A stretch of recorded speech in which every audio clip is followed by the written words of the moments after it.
السلام علیکم پیارے دوستو، اگر ہم سے بولنے میں یا لکھنے میں غلطی ہو جائے یا الفاظ میں بے احتیاطی ہو جائے یا اسلامی واقعات بیان کرنے میں کوئی غلطی ہو جائے تو ہم اس پر اللہ رب العزت سے معافی چاہتے ہیں۔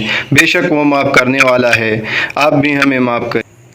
وہ شکل سے شریف گھر کی بیٹی لگ رہی تھی، میں پاس گیا، میرے قریب ہو کر بولی، چلو گے صاحب؟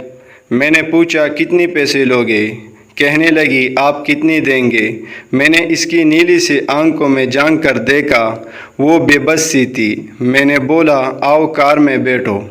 وہ ڈر رہی تھی، کہنے لگی، کتنے آدمی ہو؟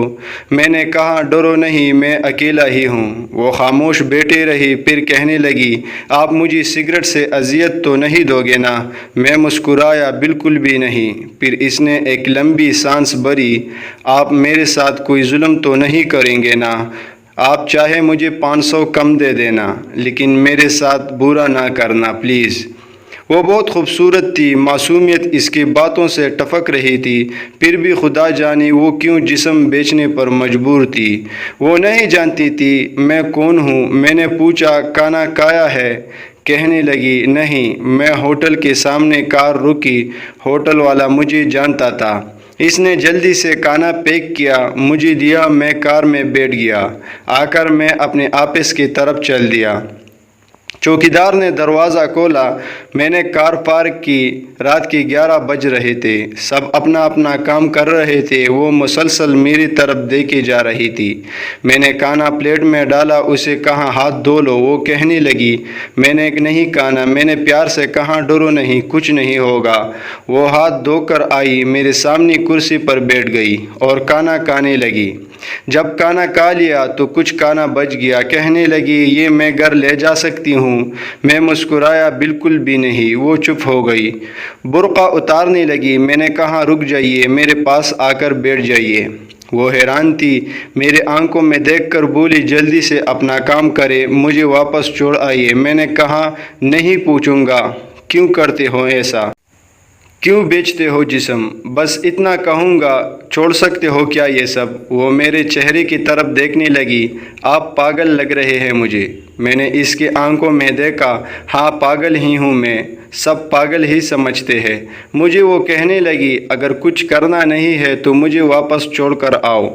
میں نے اس کے سر پر ہاتھ رکھا، پھر پرس سے 30,000 نکالے، اس کے ہاتھ پہ رکھے۔ وہ حیران تھی، کہنے لگی، میں نے نہیں لینے، آپ کیوں دے رہے ہیں یہ پیسے مجھے؟ میں نے اس کے چہرے پہ ایک تکن محسوس کی تھی، وہ اپنے آنسو روکے بیٹھے تھے، بار بار کہہ رہی تھی، مجھے واپس چھوڑ کر آؤ، مجھے ڈر لگ رہا ہے۔ میں نے اسے یقین دلایا، ڈرنے کی کوئی بات نہیں ہے۔ اچھا بتاؤ نا، بہت درد دیا نا زندگی نے؟ یہ سننا تھا۔ اس کی آنکھیں نم ہو گئی تھی، جیسے کوئی قیامت گر گئی ہو اس پہ۔ میں سمجھ چکا تھا، کوئی بہت بڑا درد لے گھوم رہی ہے۔ دروازہ کھولا، کانپتی آواز میں بولی، مجھے چھوڑ کر آؤ واپس۔ میں نے اسے بیٹھنے کا کہا، بتایا، میرا نام نعمان راجپوت ہے، ڈرو نہیں، خود کو محفوظ سمجھو۔ اسے جب یقین ہو گیا کہ پریشانی والی کوئی بات نہیں تو بتانے لگی، شوہر مر گیا، 3 بیٹیاں ہیں، سسرال والوں نے نکال دیا، ماں باپ فوت ہو چکے ہیں، بھائی کوئی ہے نہیں، ماموں کے گھر آئی، ماموں کے بیٹے نے میرے ساتھ زیادتی کی۔ میں نے جب مامی کو بتایا تو سب نے مجھے غلط کہا، مجھے دھکے دے کر گھر سے نکال دیا۔ دور کی رشتہ دار نے ایک بڈھی سے میری شادی کروائی، اس کے بھی بچے تھے، اس کے بچوں نے مجھے بہت ذلیل کیا، پھر وہ شوہر بھی فوت ہو گیا۔ بیٹیوں کو لے در بدر لے بھٹکنے لگی، نہ چھت تھی نہ روٹی تھی، بھوک افلاس تھی، سڑک پہ کھڑی تھی۔ ایک صاحب آئی، کہنے لگی، 1 گھنٹے کے 5,000 دوں گا۔ نہ چاہتے ہوئی ماں کی ممتا، حالات کی ستائے ہوئی کیا کرتی، آخر چل دی۔ اب ہر روز جسم بیچتی ہوں، کرایہ کا گھر لیا ہے، بیٹیوں کو اکیلا چھوڑ کر آتی ہوں، کیا کروں؟ بہت بار سوچا خودکشی کر لوں، لیکن بیٹیوں کو دیکھ کر ہمت نہیں ہوتی۔ وہ رو رہی تھی، میں زمانے کی بے حسی محسوس کر رہا تھا۔ اس کے سر پہ ہاتھ رکھا اور بولا، نعمان تمہارا بھائی ہے آج سے، تم اپنی بیٹیوں کو لے اور میرے آفس کے اوپر والے ایک روم میں رہو۔ وہ یقین نہیں کر پا رہی تھی۔ کار میں بٹھایا، اس کے گھر پہنچا، بیٹیاں سوئی ہوئی تھی، بہت پیاری تھی۔ گود میں اٹھایا، دل کو سکون ملا۔ وہ مسلسل روئی جا رہی تھی۔ مجھے کہنے لگی، آپ فرشتے ہیں، آپ کون ہیں؟ میں اسے اپنے آپس لے آیا۔ وہ دعائیں دینے لگی، جھولی اٹھا کر نہ جانے کتنی دعائیں دیتی رہی۔ میں نے اسے کہا، جا کر سو جائیے۔ اپنے آپس روم میں گیا، میرے سامنے سے وہ چہرہ گزرا جو ایک لڑکی اپنے شوہر سے جھگڑا رہی تھی، اسے کہہ رہی تھی، مجھے طلاق دو، تم کو میری قدر ہی نہیں ہے۔ وہ اپنا گھر جلا رہی تھی اپنی بے وقوفی کی وجہ سے۔ وہ بیچاری کیا جانے زمانے کی تلخیاں کیا ہوتی ہے، زمانے کا ڈسنا کیا ہوتا ہے۔ میں بتانا چاہتا تھا اپنا گھر جان بوجھ کر اجاڑنے والی لڑکیوں کو، طلاق لینا آسان ہے، اس کے بعد جینا موت ہے۔ کبھی ساس کا رونا، کبھی نن کا سیاپا، کبھی جٹانی سے لڑائی، یہ ہر گھر کی بات ہے۔ اس کا ہرگز مطلب طلاق لینا یا گھر اجاڑنا نہیں ہے۔